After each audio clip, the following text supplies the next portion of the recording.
RTC అనేటటువంటిది తెలంగాణ ఉద్యమ సాధనలోనే కాదు, ఇవాళటి వరకు కూడా పేదవాడికి రవాణా సౌకర్యానికి సంబంధించి ఆర్టీసీ మీదనే డిపెండ్ అయ్యేటటువంటి పరిస్థితి ఉన్నది.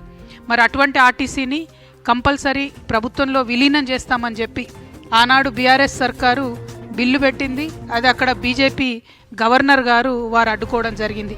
ఇవాళ నేను రేవంత్ రెడ్డి గారిని డిమాండ్ చేస్తూ ఉన్నా, మీరు అధికారంలోకి వచ్చే కన్నా ముందు మీరు పదే పదే చెప్పారు, మేము అధికారంలోకి రాగానే ఆర్టీసీని ప్రభుత్వంలో విలీనం చేస్తాం, ప్రభుత్వ ఉద్యోగులతో సమానంగా వేతనాలు ఇస్తామని చెప్పారు.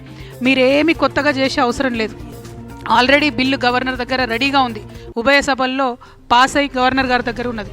దాన్ని త్వరితగతిన పాస్ చేయించాలని చెప్పి నేను రేవంత్ రెడ్డి గారి ప్రభుత్వాన్ని, కాంగ్రెస్ ప్రభుత్వాన్ని డిమాండ్ చేస్తూ ఉన్నాను. అది జరిగితే తక్షణమే ప్రభుత్వ సంస్థగా ఆర్టీసీ మారిపోతుంది, ఆర్టీసీ ఉద్యోగులందరికీ కూడా లాభం జరుగుతుందని తెలియజేస్తూ ఉన్నాను. సమానంగా వేతనాలు ఇస్తామని చెప్పారు. మీరేమి కొత్తగా చేసే అవసరం లేదు.